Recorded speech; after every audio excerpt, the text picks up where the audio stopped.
can set an intro video there. Look at that. Good evening, everyone. A little different. No intro. Going straight into it from now on. Well, for the time being. I'll get something put up there. It's nice to have that soft little buffer from the very beginning of the stream starting to actually starting the stream. You know what I mean? And so it was something else I had to get done, but time hard to come by. I'll get there. And I would probably just be like an overlaid image with a countdown. But that's what we're looking at. But for everybody that is here already, thank you very much. Appreciate you all as always. Dennis is on his bi-weekly schedule here of work training, correct? It's like engineering runs that we're doing at my job, so it goes late till the evening. Yeah, and then what is it, like 2-hour drive home because of the traffic, because where the location you have to go to? Sure can be. Yep, sure can be. That's awful. Yep. I felt bad that Dennis wasn't here, so I dressed up for everybody in his absence. That's very nice. Very full. I got my cactus shirt on today.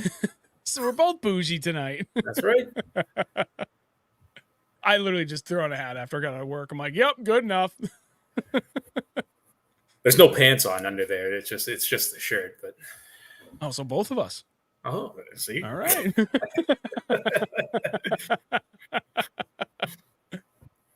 So tonight we are talking about big baits, and this is probably going to end up being, as far as what we show you, a little bit swim bait heavy. But what we talk about will not be swim bait heavy. There was only so much I could grab in the time that I had today. So traditional tackle wise, I cover a lot of that, and then more than anything, answer a lot of questions. But there is one thing I want to address because it'll play right into the weekend fishing report, at least for me, which might be really quick. But Daryl, FYI, my weekend sucked. I suck at fall fishing over 14 hours, and then his follow-up comment was 2 fish. This was the most difficult weekend of fishing I've had since March, when it's really kind of tough that time of the year.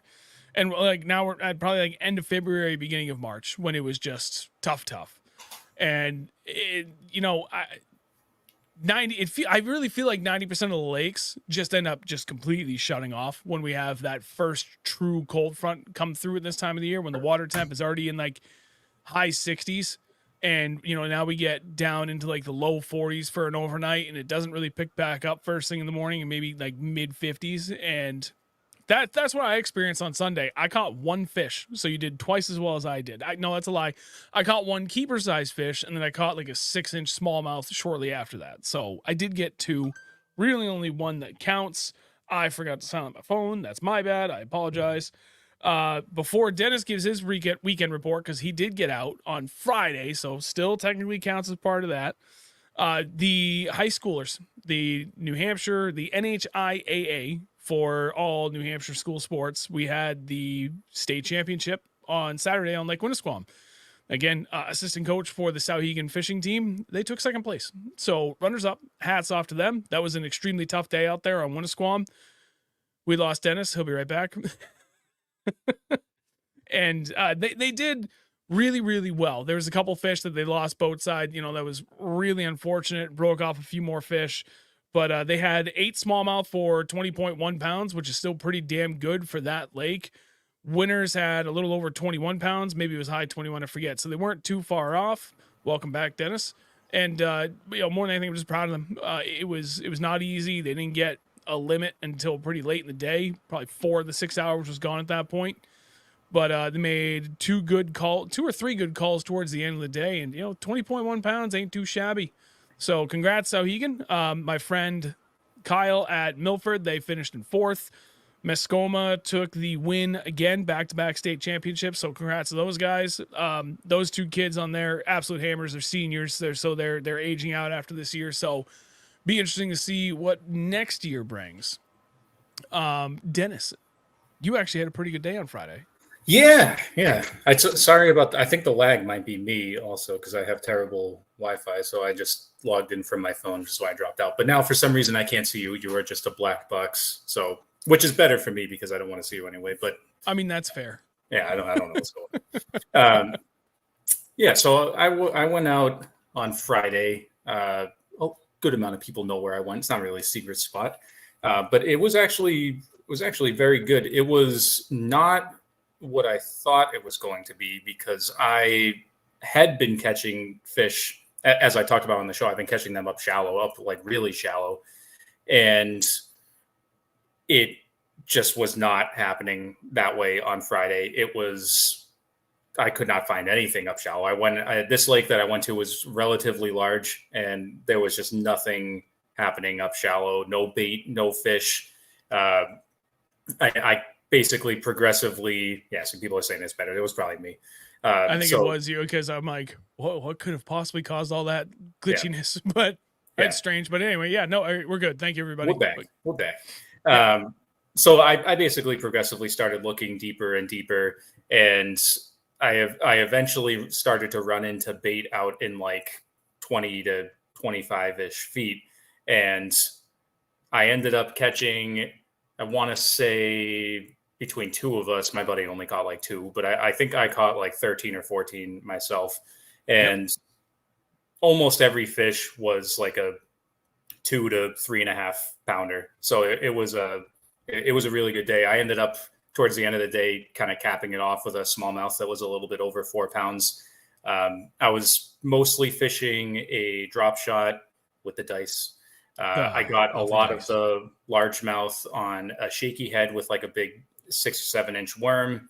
And I actually threw around a wobblehead a good amount and caught a few decent ones on that as well. So it was cool. They kind of, it seemed like for whatever reason, they moved out from the really shallow water, at least in this place, and pulled out to like rock piles and humps that were out in 20 to 25 feet. But it was a good day. It just took a really long time to find them. But once I found them, I basically reproduced that kind of all over the lake. Nice. That's what I like to hear. Well, you did a hell of a lot better than I did. But then again, Sunday was just extra special bad. It seems like Sunday was just bad. Yeah, there was, as always, there's always just a couple of lakes, it seems, that still produce regardless. Saw a few people do extremely well. One spot in New Hampshire, one spot in Vermont. That's really kind of all I saw. Wasn't really on social media a whole lot at that point. So I'm not sure if anybody else did really well, but I did hear a lot of feedback from just my own posts that Sunday was like bad. Yeah. So anybody that struggled this weekend, you weren't alone. It was not easy. And that's just how it goes sometimes. Looking ahead, I'm not going to be able to fish this weekend, I don't think. I might, small chance I'll be able to sneak out, but we'll see how that goes. Maybe Friday after work. But if I, either that or it's going to be like Sunday for 3 hours, like very early morning. So I don't know. We'll see how it goes. But, yeah, and there's one spot in particular local that I'm kind of tempted, like for the 3 hours, to go give it a swing. And especially now, given the topic that we're going to cover tonight, like if I'm going to go out there for 3 hours, I might as well just swing for the fences with some big baits and hope for the best. Jody, Pumpkin Fest. It's not just Pumpkin Fest. It's also my wife and I's anniversary, which I've missed for the last 4 years because I've been up at the Berkshire Fall Classic. So this is the first time now in 5 years I'll be home for it. And it is, when the hell did we get married? 2007. So 17 years married at this point. And officially started dating 23 years ago. Wow. Yeah. That makes sense because you're like 64 years old, though, right? Close, 63 and a half. But, okay, I'm looking forward to Medicaid very soon.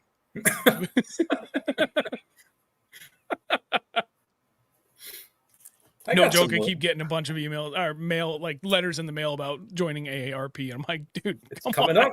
It's coming up. I'm not there yet. I love that. So before we get started, one last thing I'll ask while everybody is here. Again, thank you for everybody that is watching. Do me a favor, whether you're watching here on YouTube or Facebook, wherever it is that you are, drop a like, please. It does help immensely. Anybody that's leaving comments when this goes up on the channel after the fact, I respond to everything. So if you have any other questions on something we didn't point out, or you just want to leave a friendly comment just to say hi and, thank you or whatever the case, or you guys suck, I get plenty of those. Whatever you want, whatever floats your boat, man. Let it fly. It's true. I mean, it's true. I'll respond to it one way or another. Yeah. Publicity is publicity. Yeah, and it's kind of funny. It seems no, never mind. I'm not gonna go down that path. It's just work issues with 2 people in particular. It's been interesting, I tell you. So let's talk big baits. And let's. I mean, I put up a reel, which now this is the 3rd week in a row. And Dogbone, I was you were born the year I graduated high school, right? Yes, correct.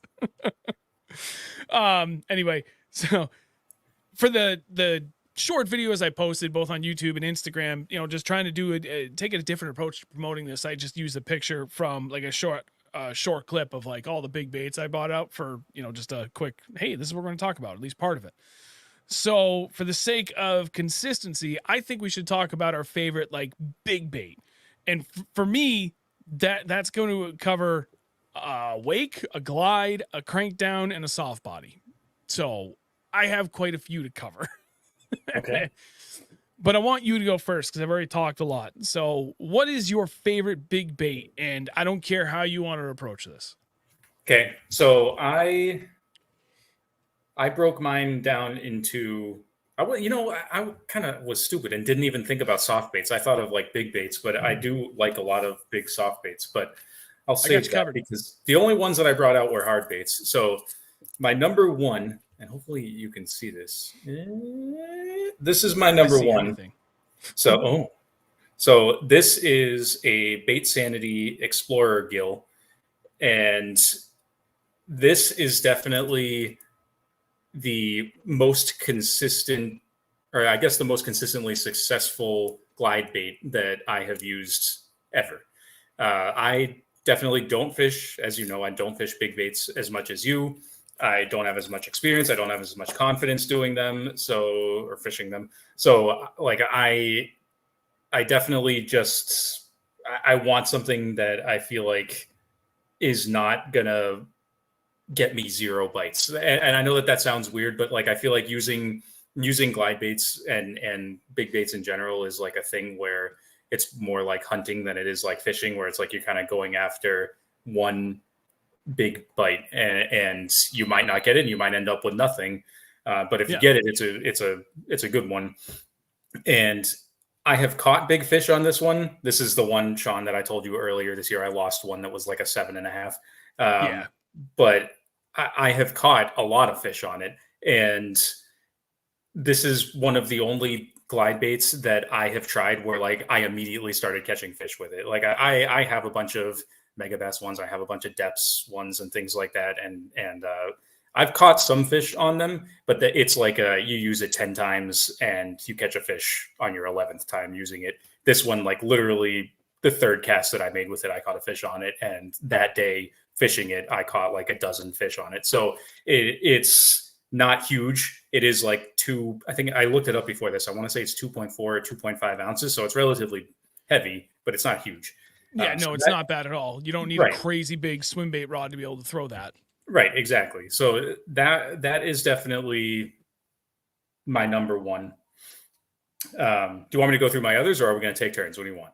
You know what? In this case, because we have so many of these big swim baits, that I think we kind of go through it like from that perspective, like glide, and then we'll go to the next one, and so on and so forth. I am trying to look up Bait Sanity real quick because I don't have it out. It's still in my boat, but that was one of the baits I did want to bring up, even though I couldn't show it. So you have, what was that Bait Sanity again?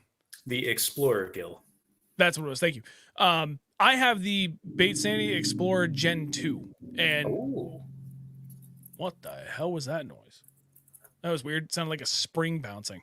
So I for an $85 glide bait, and actually it's funny because I'm looking at it now on Tackle Warehouse and it's down to $50. So I am curious, like those are just their exclusive colors. I'm not sure what the price is on these anymore. It's a heavy glide, both not only in the weight of it itself, but it's a fast sink. Like it's heavy, it's weighted heavy, it sinks heavy. So great bait if you want something big that you can work kind of fast, like get it down a little bit in depth and then work it fast, and it's got a hell of a great action. But if it's something that you want to work a little bit slower, then definitely not my first choice. But really, really hard to beat just how good that glide is for the price. Now, if you want to get into something a little bit pricier, they're going two different routes. First and foremost, this is one of the first glides I ever got. It is an 8-inch 2-piece from Bullshad. Bullshad that just makes some of the best glides out there. And I know they're not always like super sexy, and like a lot of people don't give them the love they deserve because honestly, my opinion, because they're so readily available and mass produced that, you know, they don't have that sex appeal of garage build, but Yeah, I love this they work. glide. Oh yeah, dude. So with this two piece, I can get it to either chop or I can get it to glide. And the ability for the way this bait can glide is I can either get it to glide really, really tight, or I can get it to swing 6 feet to a side at a time. So, and it's a really, really insanely like slow sink. So really, really, really shallow water. I have had actually quite a few.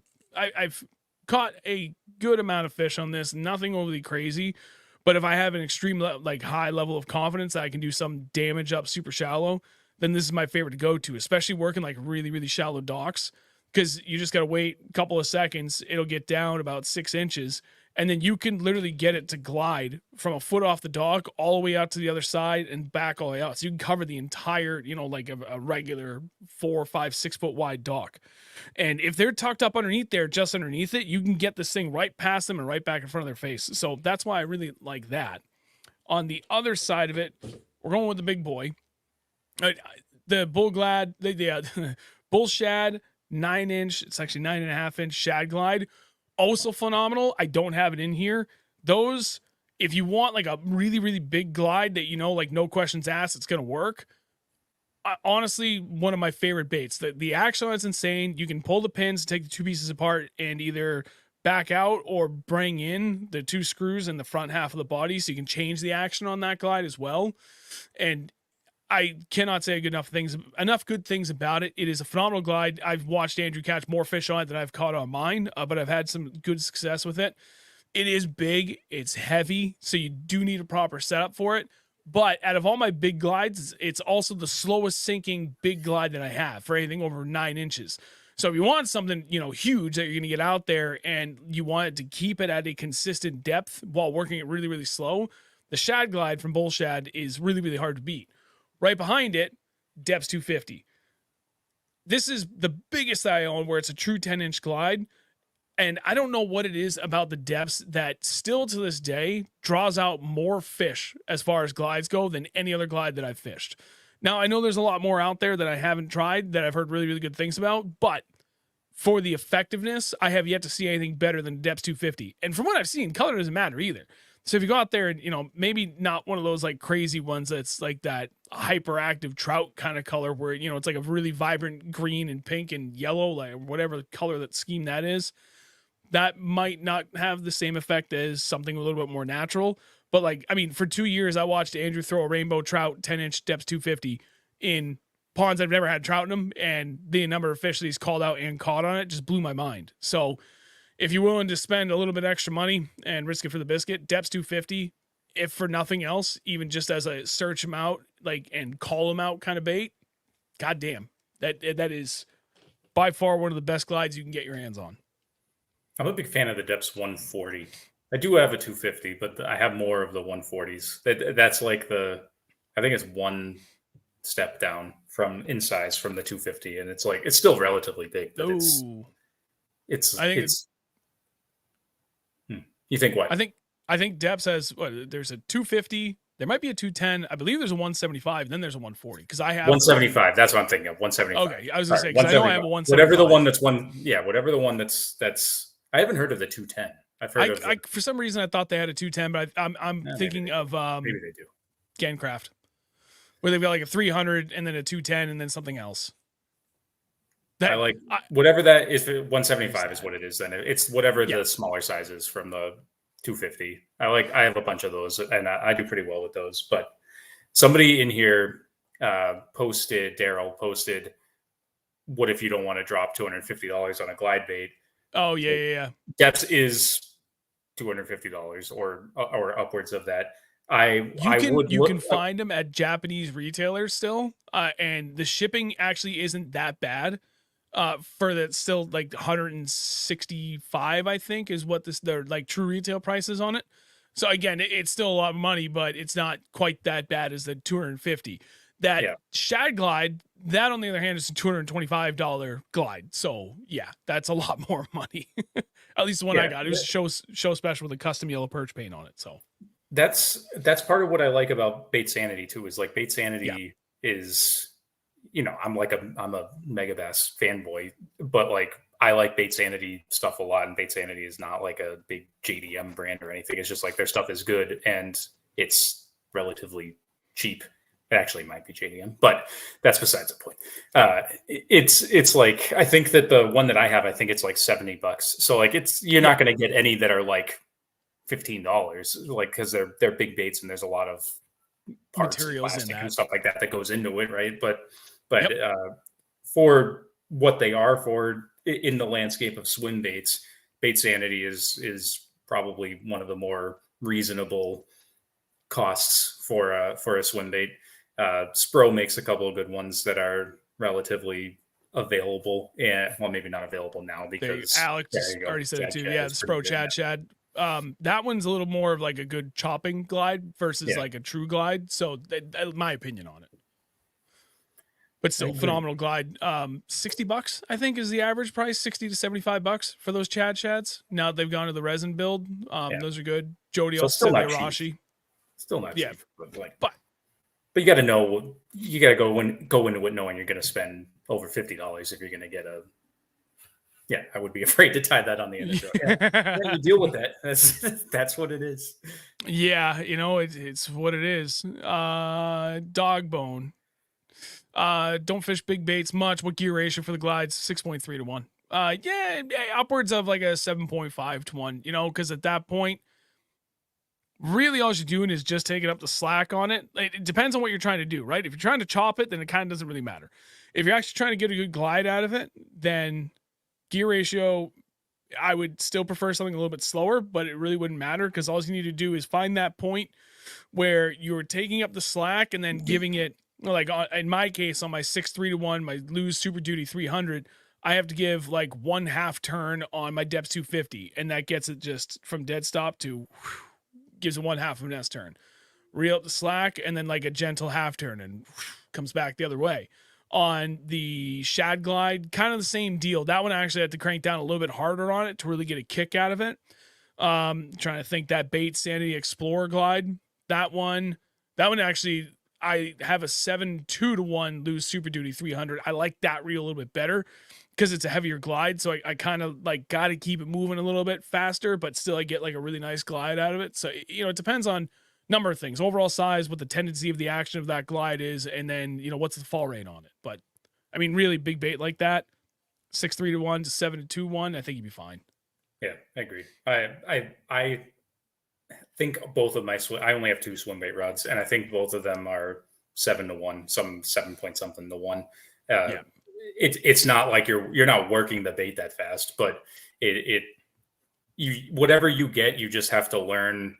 I have to turn the handle this amount to get it to do what I want to do. So like pay attention to that. If you are used to fishing a glide bait on like a 6 to 1 and then you switch to a 7 to 1, you're going to have to adjust your cadence with your reel because it's going to react differently because you're going to be pulling more line.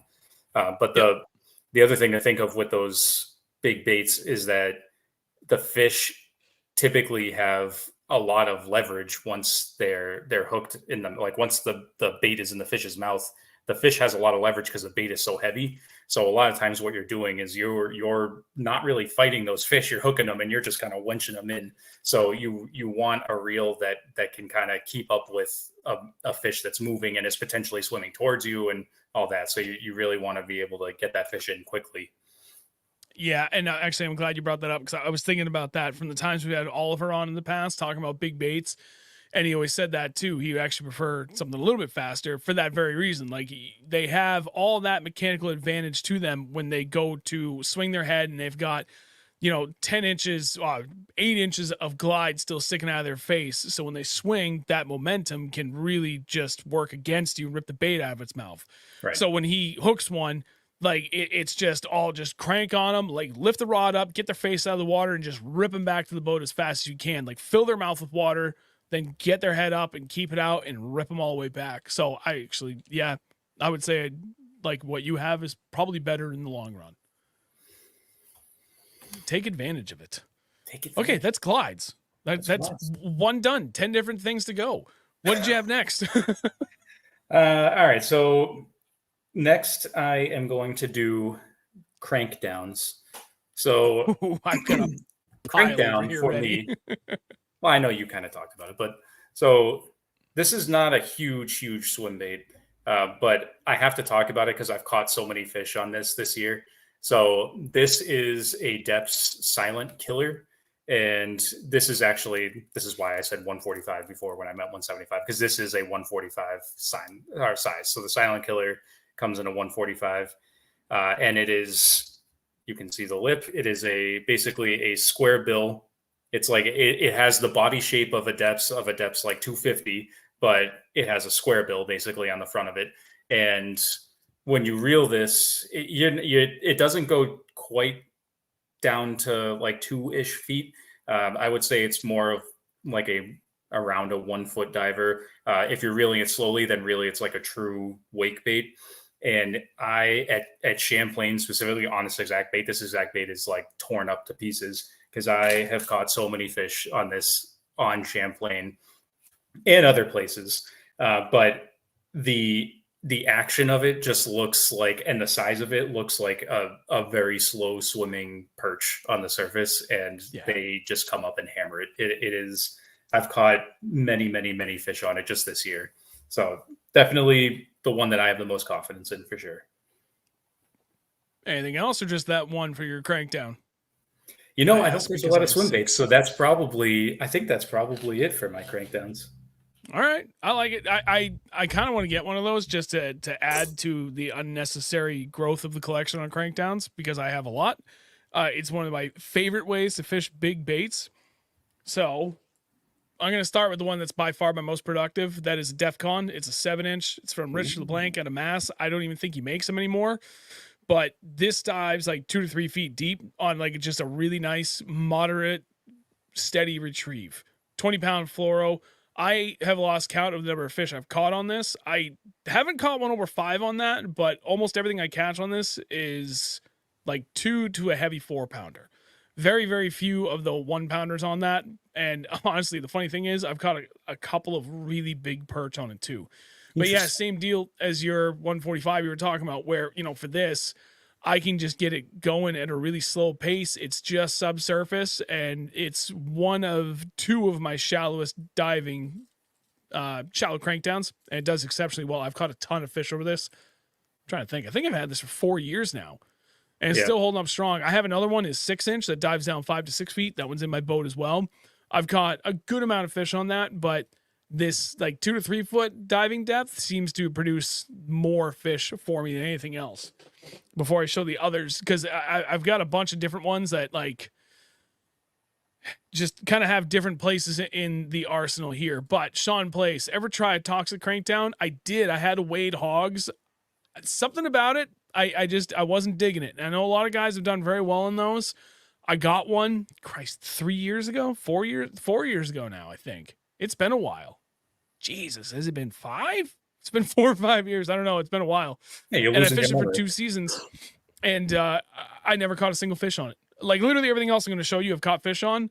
And that Wade Hogs, I never caught a single fish on it. And maybe it was, I don't know. Like I love the paint scheme on it. It's the one that he does like by far the most, where it's kind of like that weird like, I don't even know what to call it, but it's basically like a bluegill, but has a lot more purple in it. Like it's beautiful color scheme. Never caught a single fish on it, so I ended up selling it. That, and a lot of people are probably going to kill me for this. I had the Piz. What the hell was it? It was a 3-piece. It was a crank down. It was the. You know what? I can't remember. David Roy, you're here in the chat. What was the Piz I sold you? I got my hands on the Piz the last time he was actually here at the New England Expo, before like I even had my own booth there. And as another one, a beautiful crappie paint color on it. Never caught a fish on it. For the life of me, I could not catch a fish on that bait. And my buddy Dave was like dying for it. It was one of the ones he always wanted. Beast crappie crank. Thank you. So I was like, I'll sell it to you for the same price I bought it for, because it's barely got any hook rash and like everything else is fine. And he was like, yup. So I was happy to sell it to him, and he's caught fish on it. So there's that. But Defcon is my number one. Very closely followed by my Pat's 3-piece, which I believe is a snack. This one also dives only down to about 2 or 3 feet. Very slow crank on this. So like this is another one of my favorite perch ones. Both eyes have knocked out and haven't been even bothered to replace them because it still catches fish for me. I like this a lot because it's got a lot of clack and a lot of squeak to it. But again, it's another shallow diver. And if I go really, really slow, like this is just barely subsurface, and it still gets one hell of a wobble out of it. Like it's got a decent amount of twist to the body, but it's nothing overly crazy. Immediately behind that, I'm going to go twofer so I can speed this up a little bit for these last two because they all kind of go hand in hand. Perchzilla from, oh God, I hit the spring. Sorry, Perchzilla from Mr. Tightlines, which is like, that's a big crank down. This is different because not only is it a bigger presentation, but it's got a very, very tight wobble to it on the way down. And then Tom's Custom Baits. And this one goes a little, like both of these go down about 5 feet. And they're definitely a bigger presentation. Like clearly the Perchzilla is a hell of a lot fatter and taller than Tom's 3-piece trout. But I like both of these for that, you know, basically doing the same thing. Going down about 5 to 6 feet. The Perchzilla is much, like I can get this going a lot faster. Much more reactionary bait. It's got a tighter wobble. This the 3-piece trout from Tom's Custom is I can go down to that same depth, but like slow it down and get a nice wobble out of it without getting too crazy on it. So those are my slightly deeper, but not deep for my crank downs. And then last but not least, we're going to do another twofer. And then I had more in my boat. I wish I'd brought out. So Psycho Gill and just Sherpa. And Sherpa, like, to me, they're definitely different. So don't kill me. But as far as like depth, they're going to go down and what I can do with them on these 2-piece crankdowns, they are one and the same. You can go slow enough that you can actually get a wake out of these as well. But if you want just like a, you know, moderate subsurface, you know, shallow diving crankdown, then like you really can't go wrong with either one of these. I'd like to get my hands on a 3-piece Psycho Gill, but I really do love the action on this 2-piece. And Pasong at Sherpa, great dude anyway. I love this 2-piece crankdown as well. Like, you know, I'd like literally from essentially 1 feet down to 6 feet, no matter what I'm trying to do. If I want something that runs a little faster or in a, you know, a little tighter, or if I want something that's a nice, slow, steady retrieve at any of those depths, almost everything that I own, I have it covered between those. I have another Pats that dives down like 4 to 6 feet on straight 20-pound fluoro. That one, like I really like that for truly open water fishing. I've got some other ones when we get to wakes, but you know, I'll get to those that are like a wake and crank, and those go down like 1 to 2 feet. They're pretty good. I like crank downs, and you know, like I know I have at least 3 more in the boat, so I have an absurd amount of money in crank downs alone. I forgot a couple before we move on. So actually, I forgot one. So because it's in my boat tied onto one of my rods, which is why I forgot it. But the DRT Tiny Clash, which I've talked about here before too, is also one that I've done very well on, and that's also one that's, I think they're like $100. So it's not crazy.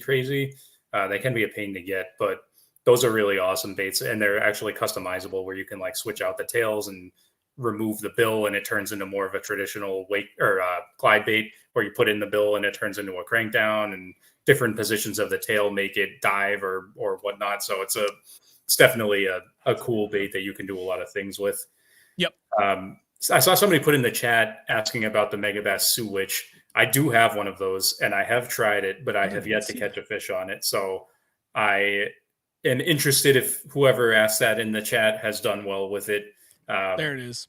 Yeah, it looks awesome in the water. It's like, so if you haven't seen it, it's a wake bait that has, I want to say it has like three joints in it. It might be 4. I think it's 3 joints in it. So like it kind of moves like a snake on the top of the water.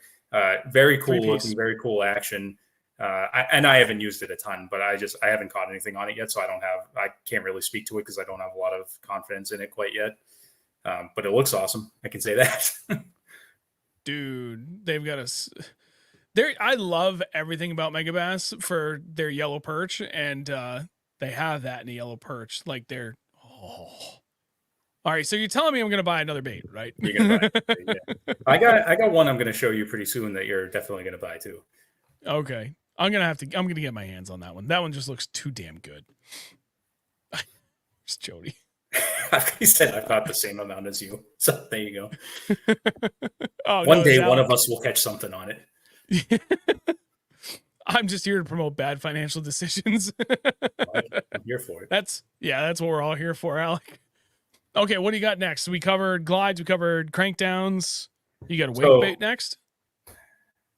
I don't have, well, I have a top water, so I'll go through that and then you can go into your wake baits because they kind of Top lead water, together. wake bait, same, Yeah. totally different baits, but same category as far as Yeah. big baits go. All right. So, and then again, our I don't use a lot of like 10 or 12-inch baits. So like a big bait to me is like it's bigger than a normal crankbait. So this is I keep doing that. So this is my top water, my favorite larger top water bait. This is an Imakatsu gill pop, and you can see it's jointed tail, soft tail, or soft fin on the tail, but jointed, very small joint, and it has a little popper mouth on it. And I want to say that this weighs, I don't think it's 2 ounces. I would say by the feel, it's probably right around an ounce and a half, maybe an ounce and 3/4. Yep. But basically, this is like, it might be hard to tell on this stupid little camera, but it is like the perfect size of, like, look at it compared to my hand. It's like the perfect size of like a little snack bluegill for a big largemouth. And basically, what this does in the water, it fishes like a popper, but because it's jointed, it essentially just very tightly like whoop, whoop, whoop, whoop, right on the top of the surface, and you can basically walk it almost in place. And fishing this around docks is one of the coolest things ever because you can get this right up next to a dock and then get action on it and get popping and get it walking and just keep it like it doesn't move that much. You can walk it with it moving an inch, so you can keep it in that strike zone forever and just slowly bring it along the side of the dock. And I have caught a lot of very big largemouth in the middle of the summer around docks doing that. So I would say, I know we don't talk about topwaters and we say that we like don't have a ton of confidence fishing a lot, or we would rather do other things than fish topwater. If I am going to fish topwater, this is my favorite topwater bait to throw of anything. Like even if we're not just talking about big baits, this is just in general my favorite topwater bait to throw. So highly recommend it. Nice. You know what? I feel like you've shown me that before, and I remember saying I need to buy one, and I still haven't, but It's I'm amazing. gonna have to. Yep. Okay, so on the topic of topwater, I did see David Roy, any bass addict here. Don't forget the rats. That Spro 50 rat, like the OG one, I don't even think you can get your hands on them anymore. That was a killer good rat for the price on it. And Yep. I forget what the color was, like Morning Star, whatever the hell it was, like pink and blue and purple. Yeah, the bright pink and purple one. Yeah, dude, that was my Yeah. my go-to. And we between Andrew and I, we caught a ton of fish on that bait.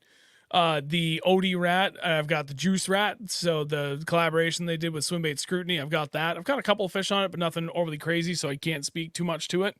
But going down the list, I got some good stuff here. And I'm going to start with the one that I've caught the most on first. God, I should really slow down with throwing things on the table. So once I get that treble hook out of my finger, I can show that one. So just a bull wake from Bull Shad. I started with this. I'm trying to think. I got this at the New England Fishing Expo when it was still in Boxborough in January of 2020. No, I take that back. Whenever it was, February, like literally right before the whole country shut down. And it's this really cool bluegill color. It is absolutely beat to crap because I fished the ever living hell out of this. And that year, I kicked the crap out of fish around my hometown, and pretty much every little body of water I could get into with this. And I did really well. Following year, I did pretty good. I haven't fished it too much this year. I actually haven't thrown it once yet. Now I think about it, last year I barely throwed it, but this is another like bull wake from Bull Shad. Really, really, really good wake bait, and you can do a lot of damage with that. Another one from Sherpa, which this is also kind of like a wake and crank. And actually, I may have this backwards. This one might actually crank down a little bit, but I've caught them on top on this. I've caught more fish on this on top than I've had subsurface. So it's one of his 3-piece baits. And this sexy bluegill, I got it from him at the New England Swimbait Expo. Sorry, Northeast Swimbait Expo. The first year that we did it over there in Sturbridge, Mass. Had to think for a second. I had so much yellow perch stuff. He was like, "What do you want?" I'm like, "Give me a sexy bluegill." So he hooked it up, and I've got a good amount of fish on that one as well. And then one of my favorite, as far as it comes for like big topwater baits, is my LFOD monk. Like this is a phenomenal, like loud clunking wake bait, and I've caught a good number of fish on that as well. I actually haven't thrown it this year. Like my confidence topwater wise this year is at near zero. But I'm feeling pretty frisky about going out there and trying to throw this, if I can get out there Friday after work, if the weather permits, I'm going to throw that guy and swing for the fences a little bit and see what I can do. But those, as far as topwater goes, those are all my favorites. I remember I bought a bull wake that same year because it was like every weekend you were like, got another 4.8 on a bull wake, and the week after got a 5 on a bull wake. It's like, all right, I'll buy one. Dude, yeah, we had a hell of a stretch, and then we just kept catching fish on the rest of the year too. But that 1 week in particular was just nutty. I remember. All right. This is my last one that I have on the table with me. So not a traditional big bait, but big jerk bait. So yeah, this is, and it's unfortunate that the color isn't coming through super great on there, but this is a Megabass Canada. So this is, I don't think it says on it either. But it's a Megabass jerkbait. It has kind of a similar shape to a Vision 110, but it is much, much, much larger than a 110. Like compared to my hand, it's larger than my hand.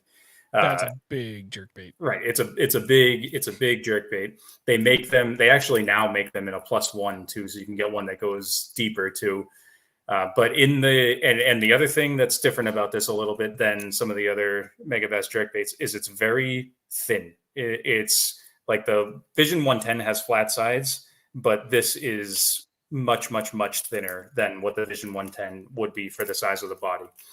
Yep. So it's a lot more flashing action, but because it's thin like that, you don't need a huge swim bait rod to do it. Like you can throw this on, I wouldn't throw it on a standard jerkbait rod because it's bigger than that. But if you have like a deep crankbait rod or something like that, you can throw it on that. You could throw it on a spinnerbait rod or something like that, and it works fine on it. This bait is amazing in the late fall. This is like the new thing that I do that year that I feel like we talk about it every week, but that year that I went with you and I caught the 5 on that larger jerkbait. This is now the jerkbait that I throw in those situations.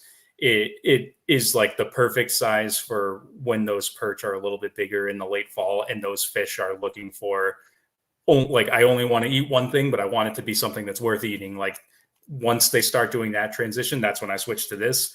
And you will actually get, in that time, you'll actually get more bites on this and you'll catch more fish on this than you would on like a standard 110 because the size just has more drawing power and it looks like something that's a more significant meal for those fish. And that's what they want at that time of year. So I definitely think that it can be intimidating throwing it a little bit because you're not throwing it on a swim bait rod, but it is definitely manageable on like a spinnerbait rod, and it will get you a lot of fish that probably wouldn't commit to a more standard sized jerkbait. Yep, I got a rod in mind that I could throw that on. That was another bait that I really meant to buy for this time of the year, and I haven't gotten one yet. So, and I just placed a big order for 2 things. One, just because I needed a little additional like terminal tackle stuff around here, but then I also placed another bigger kind of order just for the St. Lawrence tournament I have next weekend, which Derek, if you're here watching from Beast Coast, get me my order. I need that stuff ASAP. I do need to add that. Mark from Northeast Bass Fishing wants to know, how heavy a line do you use when throwing that Canada?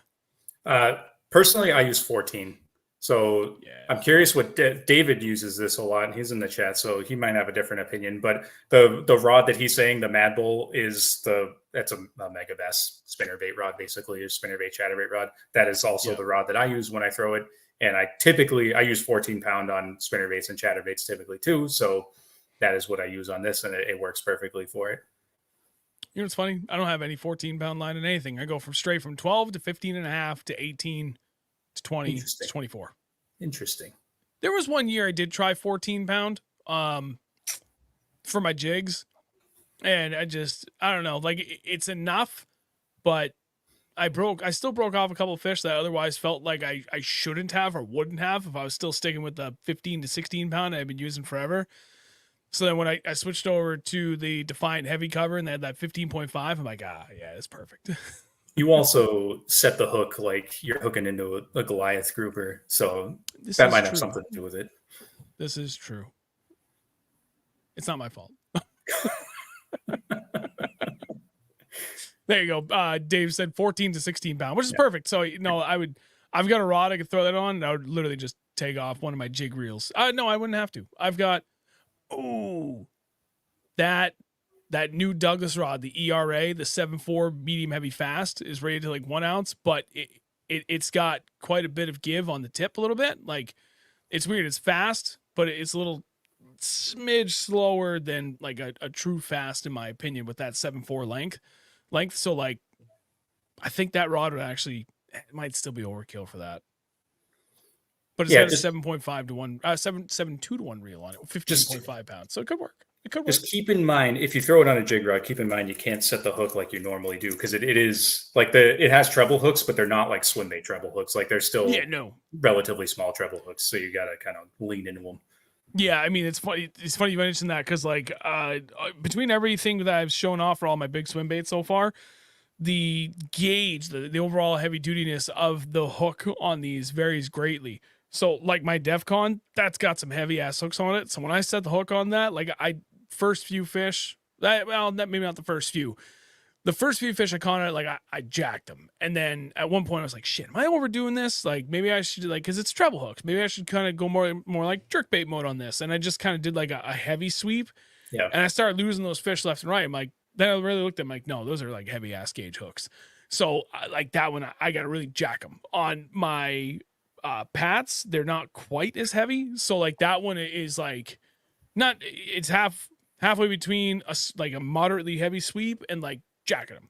It's just kind of like a crack at the wrist, and then like crack at the wrist and then sweep the rest of the way from there. So you're really kind of just trying to drive the, past the barb and then really just literally pull it in the rest of the way from that point.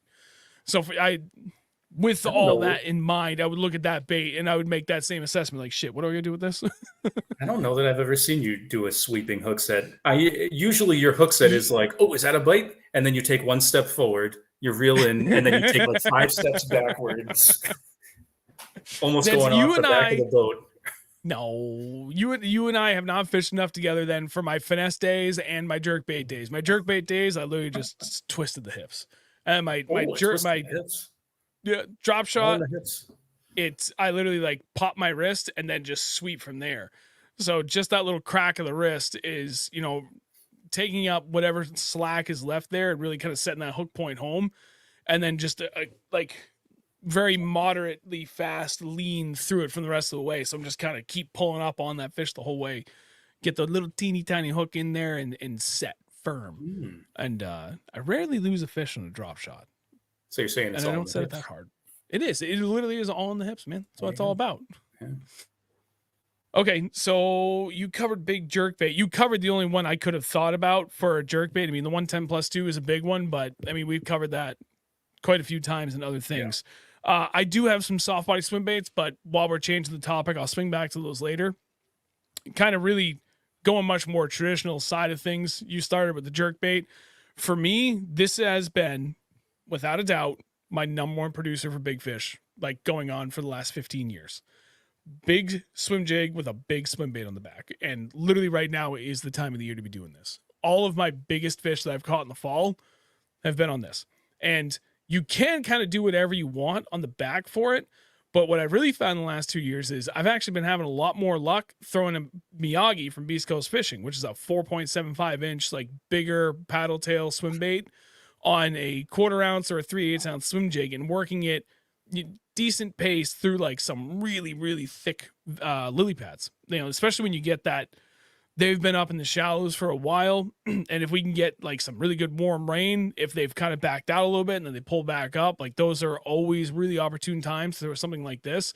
And if I pull the skirt back a little bit, you can see what we're doing with this. And Andrew is the one that really refined it. Basically come from like the belly used to swoop way out. Like I'm exaggerating, but it used to come out way out. And then it would come down to this naturally, normally skinny part of the tail, like right before the belly starts bowing out, cut straight across. So you make it a little bit more uniform. I find my hookup ratio a lot better by doing that with the Miyagi when I'm throwing it on a swim jig. And to me, it doesn't, ruin the action whatsoever either, because I haven't done anything to interfere with the overall size of the body, coming back from where I started trimming it back to the tail. And I don't know, for me, like, it just doesn't seem to have changed it in a bad way whatsoever. But I mean, you can just do like the Beast Coast Working Man swim jig, also wicked good swim jig. You can throw that with literally any like Kitech style swim bait on the back, and that works exceptionally well too. I've caught a ton of really big fish on just a 5-inch Bass Pro Shops model, like Kitech knockoff on the back of a 1/4-inch swim jig. And it just works great. And I'll throw that on straight 18 pound on like a 7.2 medium heavy rod and 6:3 to 1 ratio reel. You can throw it like really anything. I probably wouldn't throw it on anything less than 15 pound if you're throwing it up in the slop. If you're going for like true open water fishing, get away with like maybe as low as 10, but I'd probably stick with straight 12 pound. But when I'm throwing this, I'm throwing in some thick vegetation, and I'm swinging on them with heavy line and a big rod. Yeah, that's something you can't really give them a lot of leeway in that situation. Like, you need to kind of winch on them. Yeah, you absolutely have to. So like I've caught an absurd amount of big fish on the spinnerbait and a jig over the years, but the swim jig with a swim bait combo is responsible for the vast majority of my 5.5 pound and bigger fish. This little guy right here. Interesting. Yep. And it's super simple. Like, you don't need anything special for this. Like I said, even like a 7-foot medium heavy fast rod will get the job done. I like 7.2 medium heavy fast, or like a 7.2 to 7.4 heavy fast. Like, even that works great. Just, you want something with a lot of power, so that when you hook them, when they're up there inside of that gnarly shallow vegetation, you can get them out. I like that. That's my other like go-to big one for a traditional approach. But yeah, I have one more. I guess I don't have it on me, but Jody put in the chat a while back. My favorite big bait is a 10-inch worm. And let me star that so it's up there. I saved it because I really wanted to talk about it. You start talking about it, I'm just gonna get water because my voice is already killing me. I'll be back in like 30 seconds. Okay, so a 10-inch worm. I use 10-inch worms sometimes, but really what that triggered in my mind was we've talked multiple times today and last week and previously about wobbleheads, and we will do a wobblehead show at some point. But using a wobblehead with a really big creature bait is something that has worked very, very well for me in the past. So when I say a really big creature bait, I don't mean like a Yamamoto creature. I don't want like a little like beaver style bait like that. I mean the more long and slender creature baits. The one that I really like a lot, and I think it's only 6 or 6.5 inches, but it's still very bulky. It's an OSP Dolive shrimp in the largest size. I'm pretty sure that it's 6 or 7 inches. So not as big as a 10-inch worm, but it has a lot of bulk to it. It still has appendages, and it has a very long tail that kind of flows and kind of dolphin kicks a little bit. But that type of worm, with kind of the more slender profile, or that type of creature bait with the more slender profile, absolutely crushes on a wobblehead in the fall. And it's something that I think those fish don't see. They see shaky. I did it this past week when I went fishing. Like, I went through an area with a shaky head, caught a few on them, stopped catching them on them, went to a wobblehead and a much bigger bait than I was using, and then caught more on that. Like, it's just something that they don't see, and it's a good way to kind of like upsize the fish that you're targeting with it too. But that absolutely crushes. I did want to touch on that comment. I left it up there. Favorite big bait is a 10-inch worm. Dude, I've caught a lot of really good fish on a 10-inch worm.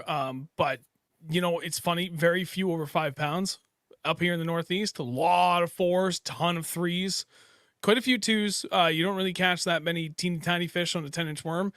But yeah, I mean, whether it's Carolina rigged or Texas rigged, I actually did try it a lot on a free rig this year. Didn't get any takers, but I still have a ton of 10-inch worms, and usually just like solid black. Motor oil, another one that I have. And then I do have a few green pumpkins still. But usually when I'm throwing the 10-inch worm, just straight black. That's always been my best for years. You're doing it at night or just in the middle of the day? Middle of the day. I mean, a lot at night too, but like that when, man, before we're now what, in our 5th of the last 6 years, a major drought here in like this part of New England. Yep. And we're just not getting enough rain. But when we were getting rain on the regular, and that offshore deeper vegetation was like always something you could rely on. Like now I'm going back 15, 20 years when I really was starting to get started doing this kind of crap. And that was one of my favorite things to do, like, you know, July till September, where there was a deeper rock pile of vegetation around it, or just the rocks and had grass like on the outsides of it, or just deeper grass piles, throwing a Texas rig 10-inch worm and, you know, big 5-aught EWG hook, or just, you know, big worm hook, whatever it was the case that I had. Either one worked for me. It didn't matter. And just hucking that thing out with a quarter ounce weight and just dragging it through all that slop, dude. My God, was that fun. Because they'd thump it, and then you feel them like tick, tick, tick, because they're just like trying to slurp the whole thing back like a little string of spaghetti, and you just thump them. That's awesome. Yeah, ton of fun. Did we miss anything? I talked about the swim jig, and then you brought up the 10-inch worm. So we didn't talk about soft body swim baits. And I did see in the chat, did I star it? Someone had asked, does anybody fish 6.8-inch Kitech, or maybe even 7.8-inch? I forgot what you'd said, and I apologize. I can't find it right now. Yes, going back to 2020 was the first time I started doing that, and very much in line with what these two baits are. And I'd throw it on a big old belly-weighted beast hook. And we went up to, the first times I ever went to Vermont was in 2020. And my friend Travis and I went up there to a spot that, you know, quite a few of you know that we have frequented a lot since then. And that very first day, we actually caught quite a few good fish on the 6.8 and even 7.8-inch Kitech on the 3/8 ounce weighted like beast hook. And after that, for like probably the next 2 years, we actually caught, between the two of us, we caught quite a good number of fish on that exact same setup. And then that bite just stopped working, even though I had like 5 or 6 different colors in that 6.8. So from there, I started branching out and trying other things. And, you know, now I have my 2 absolute go-tos for soft body bigger swim baits. Working Class Zero Citizen 6 is by far one of my favorites, because not only does this work exceptionally well whether you're swimming it, but one of the best ways that both, you know, Andrew and I, when we were fishing together, was working it like a jig. Like you get like a deeper rock pile, and you throw this thing over on the backside. If you went way over it, you could swim up to it, and you could literally just drag it over and kind of hop it, literally just like you were fishing a jig. And something about, even on a belly weighted hook, the Citizen, it worked really, really well for that, because when it sits there, like the tail doesn't really, I mean, it does right now, but I don't know. It just had a more natural presentation with doing that. But either way, however you wanted to fish it, that Citizen 6, it just works really, really well for it. My biggest fish I caught on this now so far is a 6-pound, 10-ounce largemouth that I caught last spring. I can't remember if it was in April or May. And literally doing what I just talked about, fishing it like a jig. There's this one particular rock pile that I know that the fish will move in and out of for about a 4 to 6 week window, maybe even narrower than that, before you truly get into like the tail end of the pre-spawn where like everybody's up shallow. Like I'm going for the very aggressive early mover, bigger females. And right on top of that rock wall, every year we've caught something good. And last year was the biggest we've caught so far. That's a 6-pound, 10-ounce. And right, not quite on that. It was a darker one. I think this is Goblin, but it was like that darker, like black and like dark green pumpkin almost color. Let me know if the chat starts getting laggy a little bit, because Dennis has disappeared. And then I'm back. Oh, he's there. I was just blowing This my one, nose. I don't know if, I think he has a website, CHR Swimbaits. I think it's actually like the letters CHR.swimbaits on Instagram. And for the life of me, I can't remember how it was that I had found him on there, but this is another really awesome friggin' bait. This is the Chuleta Junior. It's a 5.75-inch soft body swim bait. It's got a slightly different tail design. So whereas this, the Citizen, I feel can be worked whether you're just straight swimming it or if you're going to drag it more like a jig. This one is purely a swimming bait. And I wouldn't be surprised if some guys get them just fishing them really shallow, but just that angle on the tail makes it flow like a ribbon tail worm when it's coming through the water. So it's got like a really, really sexy just swim to it when you're just working it straight through. So if I'm just trying to cover a lot of water and shallower vegetation, or wherever it is, like just steady retrieve, and that's what I'm going to do every time, then the CHR swim bait is my absolute favorite. Honorable mention to the Creep from Beast Coast Fishing. It's a 6.5-inch soft body swim bait. I've had better luck with that swim bait in colder water than I have at any other time of the year. So my success with it has been very limited the last 2 years. I really have not been fishing it as much because in the cold water, I've been trying to do other things instead of throwing what I would usually throw as the Creep. And then as it gets a little bit warmer, I've been really leaning on the Citizen 6 the most because I've had more success with it. But I have had a great deal of success with the Creep. And so have a few of my buddies, especially up in Vermont. So the Creep from Beast Coast is absolutely still a very good bait to use. Just me personally, for some reason, it just as it hasn't been effective for me as these two baits have. So that's why these are getting front and center attention for the bigger soft body plastics. Creep doesn't have a crazy amount of action to it, so I guess it makes sense that it would work in like colder water. Hold that thought. I have one. I want to talk about it. It's in the other room. 1 second. All right. So for me, while Sean is digging through his crap and finding something, okay. I'm going to talk about 3. Well, Sean, if you have it, do you want to just go through? Okay. You're right. The Creep does not have a ton of action. It's definitely got a very tight wiggle to the tail. And when he told me he was making a 6.5-inch swim bait, I really was hoping he was going to make a supersized Miyagi, which, Derek, if you're listening, for the love of God, please do that. Give me like a 6-inch Miyagi, 6.25-inch Miyagi. Like, that would be awesome. But so for the Creep, that was one of the things I noticed, that in the really cold water, it works really, really well for me. But once it gets a little bit warmer, I don't know, the action on it is a little too tight for me. So I'm going to try and do my best. You can kind of see where I've put a couple of really ugly notches on either side of the tail. So with some experimenting, because I got a little overzealous with buying these when they first came out, and I had a ton. So when my bite on this really died on me when it got warmer, I was swimming and I'm looking at it, I'm like, you know what? There's just not enough action in the tail. Like, I want a lot more wobble out of this when I'm slow rolling it. So what I did was on the back, right between this kind of bump out and the what should be the anal fin, what I did was I tried slimming it down almost to half as thick right in that section, right in that gap right there. And what I did find was, I mean, really, I took whatever that thickness is for the sake of just making it easy. We'll say it's a 1/2 inch thick. And I took it down to about 3/8 of an inch thick and evenly shaving down either side. And this one was really ugly. I had a couple of the perch ones I did a much better job on.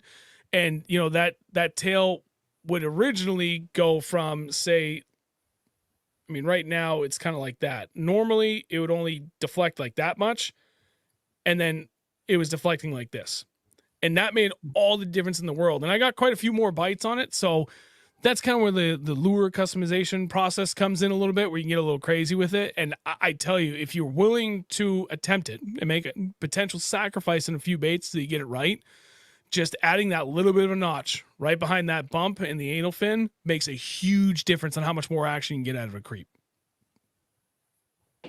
Awesome.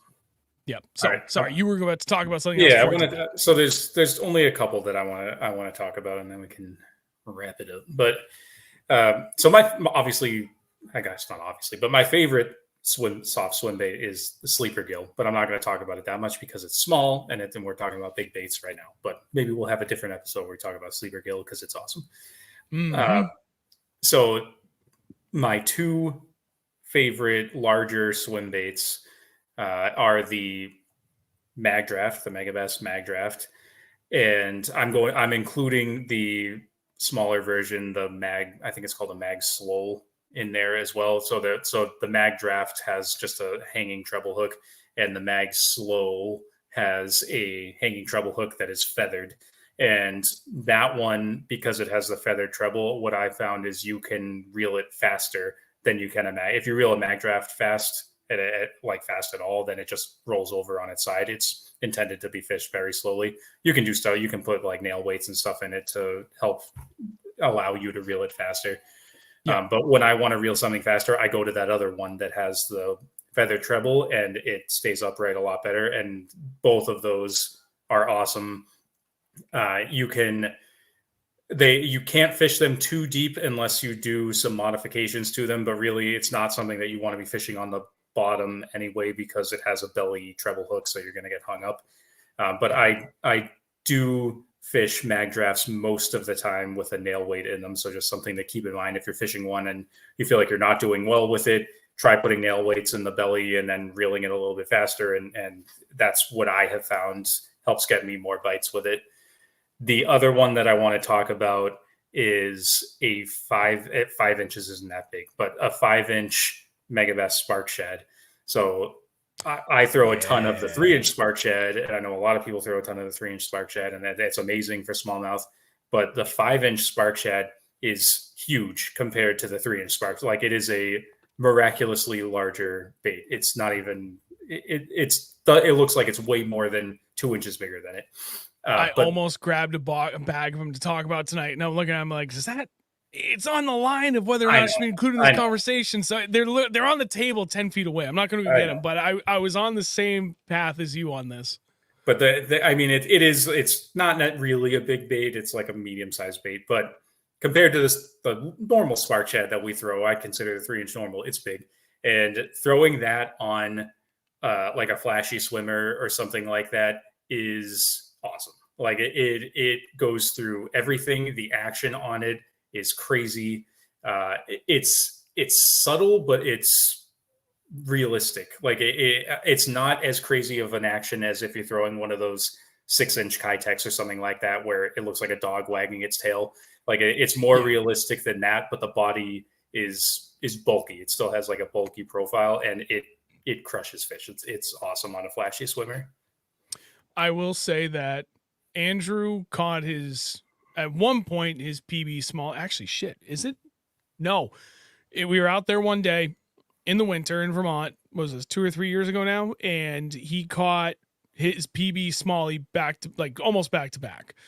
And he got started by fishing the 5-inch Spark Shad just on a 3/8 ounce football jig. So similar to what Sean Place is talking about here, which 8-pounder on that setup is a hell of a freaking deal, dude. Congrats crazy on that. But dragging the 5-inch Spark Shad on a 3/8 ounce football jig with, like a 5/0 hook on the back. It's either 4/0 or a 5/0 hook, and just a naked football jig, no skirt. And he caught a 5.2 or 5.18. It was whatever. It was over a 5-pound smallie. And then he ended up catching on a slightly different version of that, a 5.26 smallie later in the day.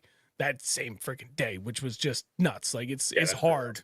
It's a good day to even get one over 5 pounds in the Northeast and in New England. If you say Northeast, that includes New York, and it's not quite as hard at that point. So truly in New England, getting a smallie over 5 pounds is hard. To get 2 in one day, that's something extra special. But one of those was on that 5-inch Spark Shad on just a 3/8 ounce football jig. Yeah, it works. It does. Phenomenal bait. And then I want to address Mark to circle back just a smidge on the creep from Beast Coast. Sean, do you prefer that creep rigged on an underspin? Actually, yes. And it's one of the only bigger swim baits that I prefer to have that flashy swimmer, that underspin on there, because the action on the tail is so tight. I honest to God, I don't even remember how long ago I rigged this up because it's been a while, but this may have been sitting on this hook for like 2 years now. So I don't even have any more flashy swimmers. It's been a while since I bought one of these, because at one point in the Kitex, like 4 years ago, that worked really, really well in the 6.8 Kitex. And then that bite kind of disappeared. So I tried it on the creep, and it helped it immensely, especially earlier in the year. And then really late in the year too, when the water got cold again. But if I'm going to, skinny up the tail in that, one section, right, basically in front of the anal fin, then I probably wouldn't throw it with the flashy swimmer.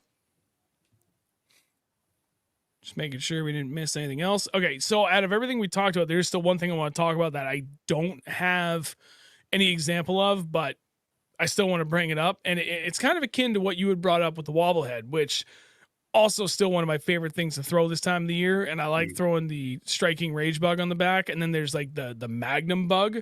I've caught a few fish on that. Not as many as I would like to, but there are some days where it's like that makes all the difference in the world. Throwing a 5-inch hula grub, which is pretty goddamn big, It's especially depending upon the brand, because like you can get plenty where it's 5 inches, but most of it's in the body, and the legs and the hula skirt aren't that much bigger. But then there's like some 5-inch hula grubs that are just like truly 5-inch, right? They got big friggin' legs in the back. Like that on a wobble head works really, really well too. Just talking about jigs in general, especially right now, something either like any traditional jig. So Beast Coast fishing, their Maxfield 3/4 ounce football jigs, which has like, big, thick cut 44 strand skirt, or even their Vanquish, which still has a big traditional skirt, or a mop jig. Any one of those three, and you pair that with oh my God. Yeah, I just forgot it. The Yamamoto, help me out here. That creature bait. Cowboy? No, Creature? but I think that would work too. I think it is. Is it just the creature? Their Brush creature hog. bait is called creature. Oh, it's not the brush hog. Brush hog is Zoom. Yeah, but same deal. Like that would also work, dude. I was thinking about this earlier, and Jody put in the chat jigs. He couldn't get through an episode without mentioning it. Dude. I had it in my head. I'm like, I'm not gonna forget this. It's gonna be great. Like I'm not tired or anything. It's fine. And by the time we got back to it, all of a sudden my brain was like, oh yeah, what did you want to talk about again? It's the Yamamoto creature is one of them. The flapping hog. Jesus Christ. Oh, flapping hog. Okay. Flapping hog. Flapping hog. Thank you, Mark. The flapping hog on the back of like a bigger jig, even a mop jig. That's a big presentation, and boy, oh boy, does it get bit. It works really, really, really good. That's one of my favorite things to do. Jody's talking about stuff that works down in Bacharach. Like I know Lake Bacharach guys throw a 1 ounce jig with a 7-inch Senko over the trailer to make those tilapia. It's pretty cool. I do love throwing a mop jig, and I don't throw it a lot in the fall for whatever reason. Like I mostly throw football jigs and stuff in the fall, but if I'm fishing in the spring and I know that they're around bluegill and stuff like that, like where I like to throw a mop jig. I told you that. But like I love throwing a mop jig, and that is a situation where I do like to put like a beaver style trailer on the back where that jig kind of like opens up and there's a little beaver sitting in there in the middle of it. Yeah, those. I haven't gotten a big jig bite like that in a little while. I'm hoping that I can start making that work really soon here for another, couple of these few trips coming up, because that window is going to close up pretty fast. And I'm going to start going back to finessing him and demiking him from 45 feet, which don't get me wrong, I enjoy doing that. And Jody, I know it was a joke, but it did remind me. I was like, oh yeah, people actually do that down in Bacharach. That's like my highest wish, like destination trip. It's high on my list too. Yeah. How's your wife feel about it? Because my wife is adamant she does not want me going to Mexico. Well, she's fine with me doing everything else, but she doesn't want me going to Mexico. But you're not going to like right a city. Like you're going to the middle of nowhere. Like there's nothing there except for Bacharach, and you're staying at. It's usually like a resort that is right there. Right. You fly. What is it? You fly to somewhere in Texas. I forget. And then you fly into Mexico City, I think. And then from there, you take a small prop plane over to a small airstrip, like right outside the resort. So when you're at the airport, you never leave the airport. And then, you get flown to this small airstrip that's like I forget. From memory serves correct, it's just a few minutes down the road from Bacharach. Yeah. And you exit the plane and you walk like 50 feet to the car and they drive you straight to the resort. We should do it. That should be our thing. We'll go there. Dude, I honest to God, like if that was the only travel I could do and I had to give up a year, even of fishing at Champlain to make that happen, I would make that trade to go to Bacharach for a week just to experience it. It's going to cost a lot more than Champlain. Yeah, I know. But, like if that's what it took, then so be it. Like, fine, I'll give up Champlain for a season. I can live with that. There's other places I can still go to that gets me away from, like all the little ponds around my house. I'm getting so just sick to death of fishing. Jody, she worried you buy too many jigs there because of the exchange rate? You almost made it through the entire episode without talking about jigs. I know, and I intentionally left it to the end so I could surprise people like, oh my God, I didn't talk about jigs. Ah, son of a bitch, there it is. I would be remiss not to mention a really, really big jig setup. That's fair. That's fair. I mean, as far as my big baits go that I've consistently caught big fish on, we have covered everything. And all of those aren't like, oh, I've caught 1 or 2 on it. No, like we've caught a metric ton of bigger fish, like 4+ pounds. And the majority of these that we mentioned have made up for a lot of 5+ pounders too. So we did not, I mean, at least for my part, I did not take this lightly. You know, it wasn't like trying to pull baits out of my ass here to talk about. They were like, oh yeah, this is a big bait. This works for big fish. No, these have all been tried and true for big fish. So hopefully that was helpful for you guys. And Dennis, I don't need to pump him up. If he's talking about he's got big fish on it, Dennis has got more big fish than I have. So he has more experience in this in general anyway. Yeah, I mean but this, I don't fish big baits a lot, so that's why I only showed. I mean, I talked about the mag draft and stuff like that, but that's why I only brought out 4 baits. Like I own a lot of big baits, but I haven't caught a lot of fish on a lot of them. I have caught a ton of fish on the 4 that I showed, so that's why I whittled it down to those 4. So these things work, tried and true. Yep. Carl, Sean, Bill Q from Beco Jigs does an incredible boys trip there. It's pretty affordable. He does it as a group. Well, and I know like the Bullshad guys always do a trip at the end of the season. And I mean, really, that's the group I would like to go with because I know at least a couple of guys from that group, like especially Brian Correa, that always go down for that. And it's usually like a November trip. Like that's when I would love to go. Like I would like to be able to go down for that group, get the group rate, and at least have a handful of people that I know. And Brian's like a wicked good dude. And that group, like, it usually fills up relatively fast, but they never have like an entire group to fill the resort right out of the gate. So that's usually one that's like, if we were to do it, that'd be an easy jump in. Go with those guys. We'd have an absolute blast. Yeah, that'd be cool. We should do that. I think all said and done, if you were to go, I think it's 5 nights, 6 days. So you would get, I think you get 5 full days of fishing in out of it. So maybe it's, well, whatever the case. I'm pretty sure if I were going to do it, I want it to be a trip where I get 5 full days of fishing. Day of travel before, day of travel after. That would be like my ideal goal. And I think that's like $3,000 for the week. And then you have to pay for airfare and then whatever tackle you want to bring. It's not terrible. No. I mean, I've heard that on average, you end up spending an extra $200 to $300 just on tackle. And then after that, like you can fly down pretty easily with like 4 rods and 4 reels. And that's really all you need is just throwing like a couple of things the whole time. Like I would literally just go down there and throw a glide and a couple of jigs and I'd be happy just grinding those things. And then you get to tip your guides to make sure they take you to the best spots on the lake. And that's, I think it's like $50 per guide per day, something like that. Yeah, so you're probably looking at like $6,000. Yeah, I would say $5,000 to $6,000, depending on how crazy you get with tackle and how well you really want to tip your guides. Yeah. And that would, I mean, that'd be still a good chunk of change, but good chance. I mean, I know from reading reports from, you know, Mike Bucca when he goes down there with Brian Cree and all of them. And he's like, dude, by the end of the 3rd day, I would see a 6-pounder and I wanted to throw it back. I was so sick and tired of seeing them. I'm like, now that's awesome. That's crazy. I would be, that's one of those things where like, there's a part of me that would be disappointed if I didn't get a double digit though. Like, because I've caught several 8s. I've caught a lot of 7s, like, and it's awesome. Like I'd be really happy catching another 8 or a 7, but I'm doing that trip to catch a double digit, and like I want to catch a double digit. Yep, I know. Sean Karen, go-to swim baits. He caught a 12.6 pounder. Yeah, awesome. I would just put lead weights in the ones that I catch until it's 10 pounds if I didn't get one. Dennis, it's only 4 pounds. Dennis, that's a 2-pounder. Oh man, yeah. Well, I'll convince the wife, make it happen. I really want to make that trip happen. I've done nothing but smallmouth trips. Maybe, you know what? No, I'm still going to go to the St. Lawrence next year, but maybe towards the end of the year, maybe a trip up to Maine, to the Belgrades, just go largy hunting for a week and all those great places. That would help scratch that itch. Yeah. I still haven't been up there yet. Big pike up there too.